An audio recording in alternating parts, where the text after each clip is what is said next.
Vamos falar então agora dos primórdios do monasticismo. O que é o monasticismo? O monasticismo é o movimento dos monges, pessoas que se isolam. Esse mono, ficar sozinho, ficar isolado, é o monasticismo.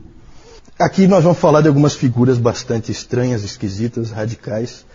Isso aí vem, evidentemente, nós sempre temos que associar uma coisa na outra, essas coisas não são independentes, tá?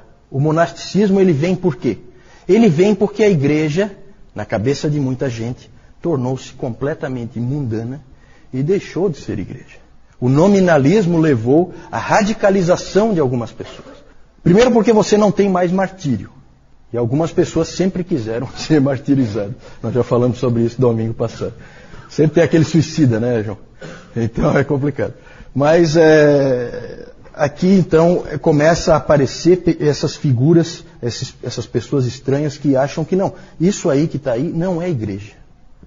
Não é igreja. Sabe? Sempre essa questão assim, o que é a igreja? Esse é sempre um ponto que vai gerar divisão, problemas, porque cada um define de uma maneira. E essas pessoas começaram a ver que aquilo ali não era cristianismo. E aí começaram a fazer sacrifícios pessoais. E aí nós vamos ter figuras estranhíssimas. Põe o próximo aí, eu só quero ver o que tem aí. A pergunta da Rebeca é o que são primórdios. Primórdios é o início. Né? É os primeiros traços ali de monasticismo. Nós vamos falar de umas figuras estranhas, como por exemplo, Simeão o Estilita.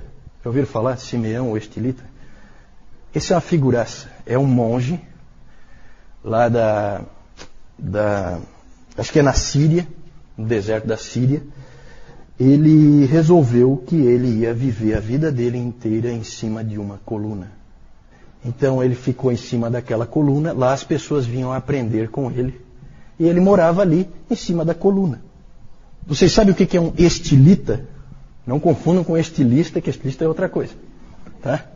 Um estilita pode olhar no Aurélio, lá na sua casa. Um estilita é uma pessoa que fica em cima de uma coluna. É isso aí. Interessante, né? Simeão o Estilita, acho que ficou bem encaixado, né? Ele é santo tanto na igreja romana como na ortodoxa. O dia dele, dia do santo, é o dia 5 de janeiro. Simeão o Estilita. Figuraça. Pode passar aí. Já no século III, começa esse movimento dessas pessoas estranhas indo para o deserto, indo para as colunas, né? Coisas esquisitas acontecendo. Mas no século IV e no século V isso aumenta muito mais. O mais famoso desses monges aí do deserto foi Antônio, ou mais conhecido também como Antão, Santo Antão. Mas Antônio é um nome correto também, pode-se usar qualquer uma das formas, né? Não é aquele Santo Antônio de Pádua ou Santo Antônio de Lisboa, que esse é do século XII, não tem nada a ver, tá? Esse aí é outro, é o Antônio o Eremita, ou Antônio o Grande. No ano 270, terceiro século, portanto, ele tinha 20 anos e ele ficou profundamente impressionado com o texto de Marcos 10. Qual texto? Texto clássico do monasticismo. E Jesus, fitando-o, o amou e disse: só uma coisa te falta. Vai, vende tudo o que tens, dá aos pobres e terás um tesouro no céu. Então vem e segue. Esse é o texto monástico por excelência. Certo? Problema de interpretação, né? Na verdade, eles acham que aquilo ali vale para todos os cristãos. E ele então fez isso. Ele era um indivíduo de posses, ele vendeu tudo que ele tinha e foi para o deserto. E o resto da sua longa vida, ele viveu mais de 100 anos, ele viveu no deserto, completamente isolado de tudo e todos. As pessoas, esses pais do deserto, como eram chamados, eles sempre eram procurados pelas pessoas. Porque eles eram extremamente sábios. Eles refletiam o tempo inteiro, eles oravam o tempo inteiro, eles liam o tempo inteiro. Então eles eram indivíduos respeitados por todos. E aí começou aquela ideia, aquele ali é um cristão de verdade. Sabe, e percebem como isso aí começa a criar percepções, certo? Que vai influenciar depois a história da igreja. Por isso que esse aí primórdios do monasticismo. Porque nós não podemos aqui, nessa época, quarto, quinto século, dizer que não, o monasticismo é aqui. Não é. Isso vai longe. Aí tem frases de Antônio, né? Antônio disse, por exemplo, Aquele que se assenta em solidão e quietude, escapou de 3 guerras: ouvir, falar e ver. Entretanto, contra uma coisa ele continua lutando: o seu próprio coração. Porque ele continuava com as mesmas tentações, apesar de estar distante. Então, ouvir, ver e falar, essas tentações ele não tinha, mas ele continuava tendo tentações que vinham de dentro do coração dele. Com o tempo, se identificou os 8 demônios inimigos da vida monástica. Demônios é uma maneira de dizer, né? Glutonaria, pensamentos sexuais, amor ao dinheiro, tristeza, ira, preguiça, vanglória e arrogância. Mais tarde isso aí foi adaptado e passou a ser os chamados 7 pecados capitais. Por que capitais, hein? O que significa capital? Principais? Não, mortais. Mortais. Né? Os 7 pecados capitais. Até hoje tem essa crença aí, né, em toda a estrutura do catolicismo romano, de que você tem os pecados veniais e os pecados mortais. Veniais são pecadinhos, assim, para eles, né? Que não são mortais. Estranho. Isso aí não tem base bíblica nenhuma. Cada um crê como quer. Interessante, gente, que nesse tempo, com os pais do deserto, e o Antônio foi o principal deles, mas houve muitos outros, com os pais do deserto, no Egito, chegou a haver fenômenos interessantes, como o fato das crianças brincarem, em vez de mocinho e bandido, sabe aquela brincadeira de mocinho e bandido? Eles brincavam de monges e demônios. Então, um garoto se vestia lá de monge, os outros ficavam lá espizinhando o garoto, tá? Né? Que eles eram os demônios. Isso aí ficou uma coisa forte ali naquela cultura. Começaram a aparecer histórias extravagantes de todo tipo a respeito desses pais do deserto. Uma história interessante é a história de que uma vez porque daí as pessoas lá, os cristãos do mundo, vamos chamar assim, eles iam para o deserto encontrar esses caras, né? Eram sábios e tal. E aí, uma vez um desses foi no alto de uma montanha, que tinha um que estava lá no alto da montanha. E subiu aquela montanha e era difícil e tal, e encontrou com ele. E aí o eremita lá perguntou para ele: como é que estão as coisas lá embaixo no mundo? As pessoas têm fé suficiente para dizer a este monte: ergue-te e lança-te no mar? Ele perguntou pro carinha que vinha lá de baixo. Nessa hora em que ele disse isso, o monte começou a se mexer e houve um terremoto e o monte começou a subir. E aí diz que esse pai do deserto teve que dizer então: calma, montanha, eu não estava falando com você, eu só estava citando o texto bíblico. Volta para o teu lugar. Então começaram a surgir esse tipo de história, e esse tipo de história no imaginário popular ia fortalecendo a crença de que esses homens eram homens especiais, né, muito acima de qualquer mortal comum, né? E então tinha muitas histórias assim, muitas. Depois houve um desenvolvimento do monasticismo, pode passar aí, com esse sujeito aqui que vai aparecer, o Pacômio. Esse Pacômio criou um tipo de monasticismo diferente, que é meio contraditório, porque ele criou o monasticismo cenobita.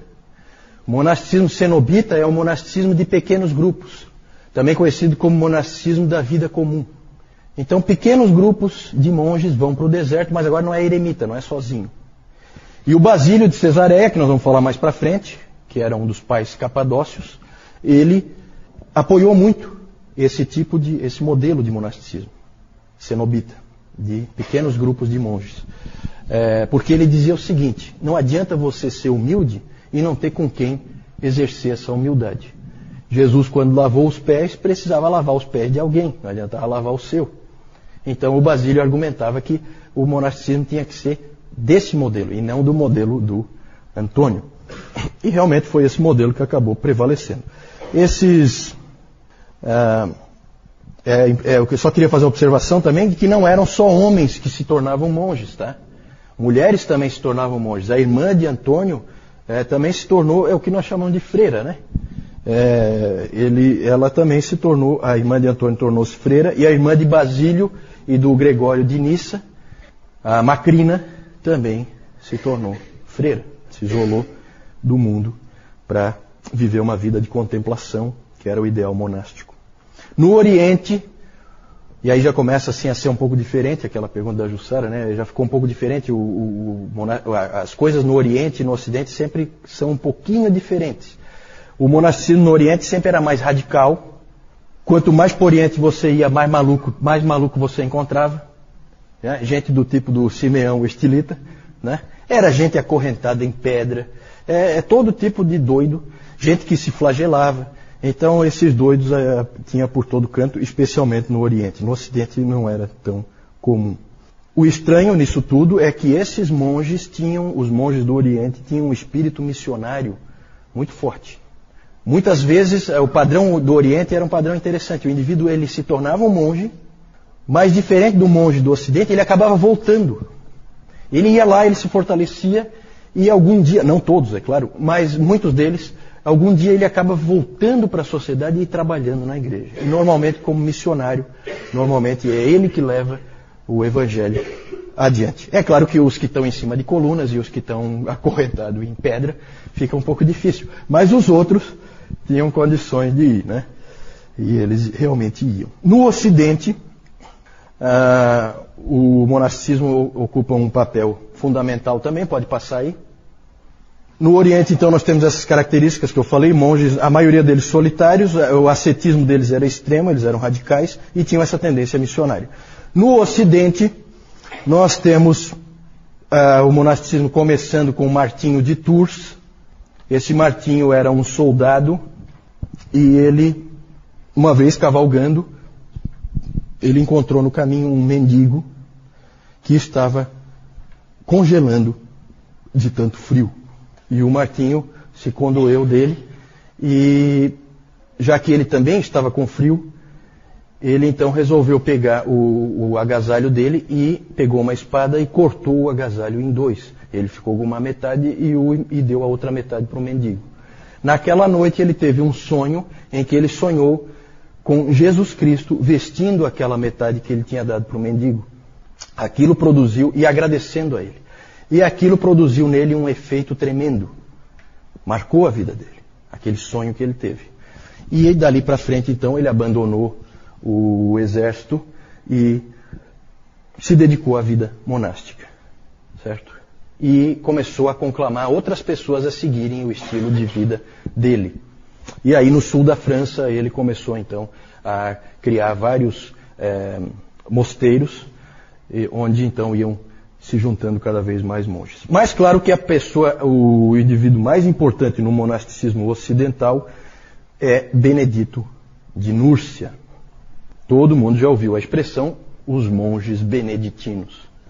Beneditinos, uma referência ao Benedito de Núrcia. Ele é o criador da chamada regra. A regra nada mais é do que um manual dizendo como que o monge deve viver, o que ele deve fazer, como ele deve fazer. Ele segue aquela regra. Se ele seguir aquela regra, ele é um monge beneditino. Certo? A regra, ela era toda detalhada, dizendo tudo o que eles tinham que fazer. A regra estabelecia toda a rotina do mosteiro e a vida individual de cada monge.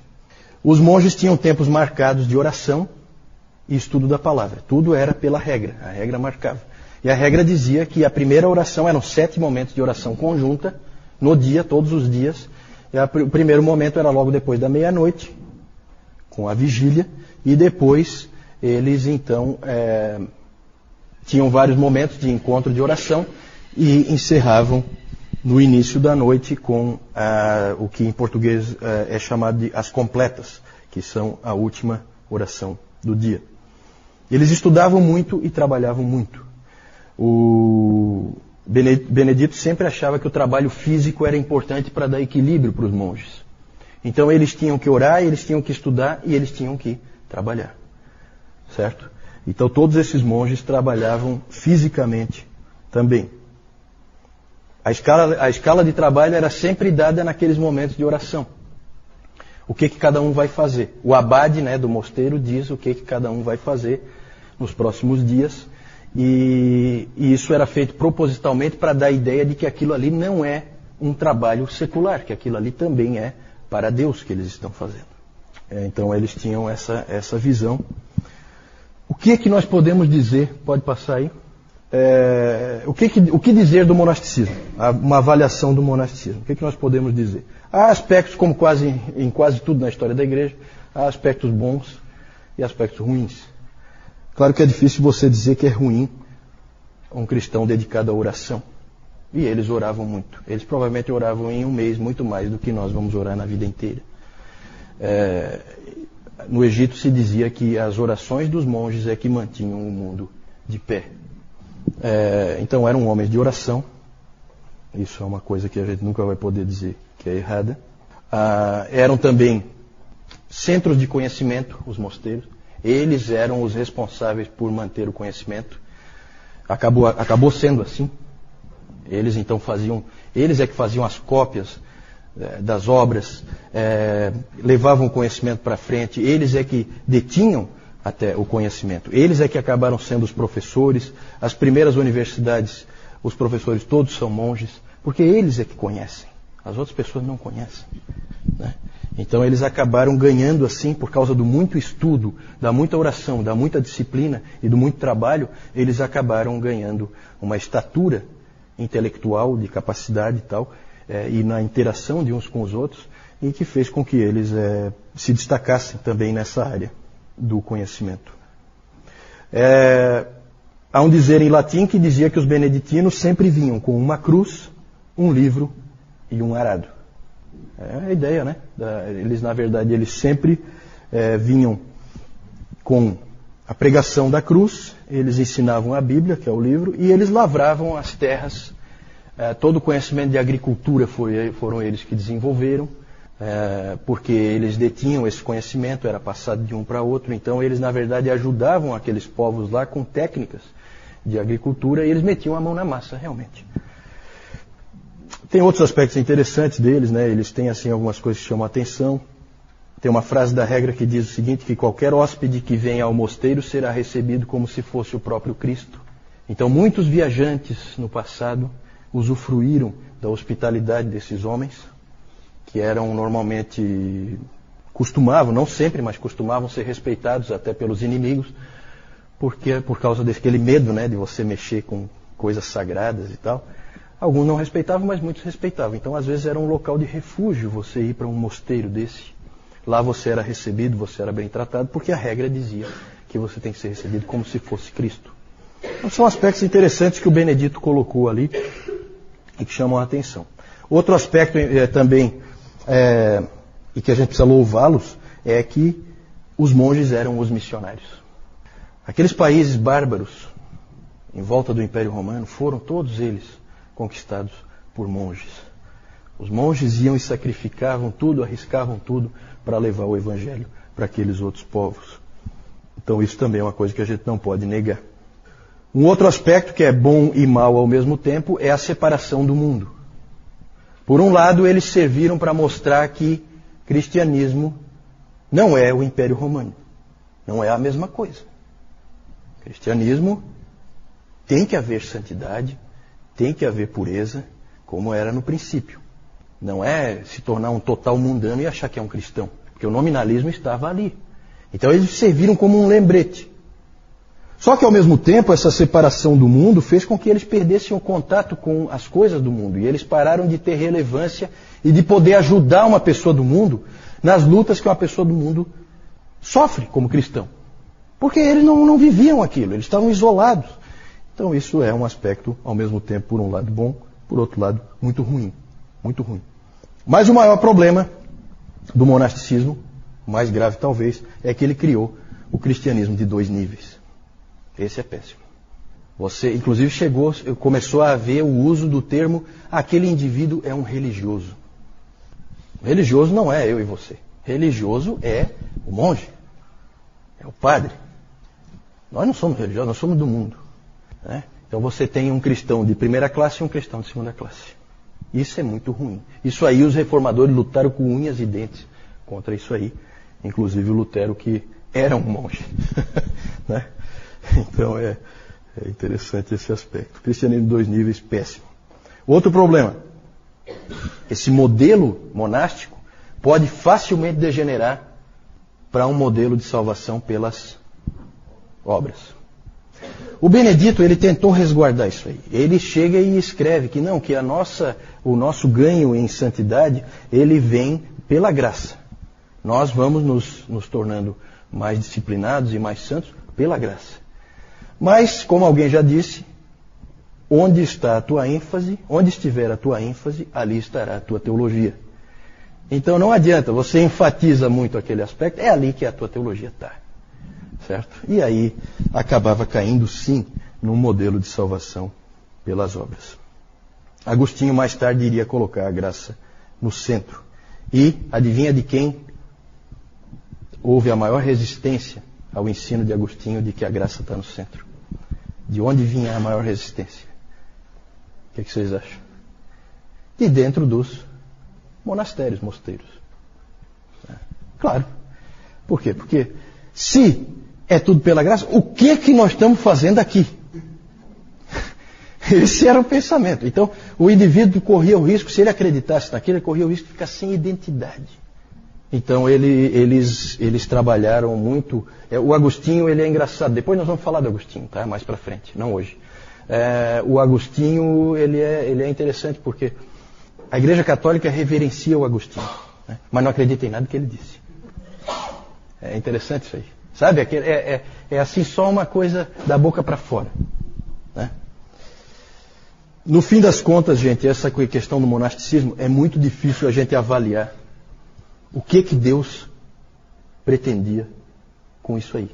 Nós ficamos pensando assim, poxa, esse monasticismo trouxe tanta coisa ruim, mas também nós não sabemos como seria o mundo se ele não tivesse existido. Então, cuidado, a gente não consegue interpretar a providência de uma maneira satisfatória. É sempre difícil, certo? Será que você deixar o Eusébio ficar dizendo que Constantino é o representante de Deus na Terra e não haver nenhum contraponto a isso, vocês acham que isso aí acaba bem? Ou nós precisávamos de um contraponto que depois ia se acertar? Eu gosto muito de pegar os monges, que eu acho que eles estão muito errados, mas eles têm muitas coisas interessantes e ênfases interessantes. Eu acho muito interessante aquela frase do J.I. Packer, que os puritanos são os monges que acertaram.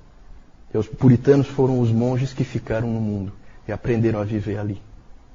Certo? Isso é interessante, isso é para reflexão. Mais tarde nós vamos falar dos puritanos, né? Mas é interessante isso aí. Uma coisa leva a outra. Gostaria de ir adiante, pode passar. Vou só mostrar aí as figurinhas. Aí nós temos umas figuras do Antônio Eremita. Então ali os 8 demônios atacando ele. Não sei se dá para ver direito aí. Claro que são obras artísticas. Aqui ele sendo atacado por um outro demônio. Sempre tem essa noção de que ele está sendo atacado. E ali uma outra figura dele também. Pode passar. Aí ó, Simeão o Estilita. Esse aí é uma figuraça. Em volta do lugar onde ele ficava foi construída uma igreja, certo? Que hoje está em ruínas. Aqui onde agora tem uma pedra, era a coluna dele. Só tem a base. A coluna já caiu, né? A coluna é uma coisa que acaba caindo com terremotos, com coisas assim. Colocaram uma pedra ali e a igreja foi construída em volta. Tal a reverência que se tinha pelo Simeão o Estilita. Aqui não sei se dá para ver, tem as pessoas que vieram ouvir os ensinamentos dele. Certo? Figura ímpar na história da igreja, né? Vamos lá. Martinho de Tours ali, né? É uma obra de arte ali mostrando ele com o mendigo, né? É bonita essa história dele. E o Benedito de Núrcia, a sede dele até hoje, né? A sede dos monges beneditinos, o mosteiro que ele começou é Monte Cassino, que fica na Itália, né? Essa é uma foto atual de Monte. A pergunta da dona Carlota é interessante. Esses monges, eles eram pessoas cristãos normais, vamos dizer assim, né? Pessoas leigas, ou eles eram do clero, né? Não é isso que a senhora quer dizer? Normalmente eram pessoas, na sua grande maioria, eram pessoas leigas. Os pais do deserto, geralmente pessoas com uma impressão como essa do Martinho de Tours. Martinho de Tours era um soldado. Ele não tem nada a ver com a igreja em termos de ser um oficial da igreja. Normalmente não eram oficiais da igreja nessa época, até porque havia ali uma reação à igreja como ela era. Então eram pessoas que não gostavam da cara que a igreja tinha agora. Certo? Depois, sim. Depois, o próprio Martinho de Tours, ele acabou sendo nomeado depois, então a coisa vai pelo caminho inverso. Ele acabou sendo nomeado bispo de Tours, mais tarde. Né? Mas primeiro ele se tornou monge. E aí depois ele acabou sendo nomeado bispo de Tours. Esse Benedito eu não... O Benedito, eu não sei bem a origem dele, tá? Eu vou dar uma investigada para a senhora. Eu não sei bem a origem do Benedito. Ele é de uma época posterior. A regra é que nós estamos encaixando aqui porque é o início do monasticismo. Mas o Martinho de Tours veio antes. O Benedito é posterior. Ele escreveu a regra no ano 540. Isso já é século VI. Né? Então já é um pouquinho depois. Nós estamos avançando um pouquinho aí só para ficar dentro do mesmo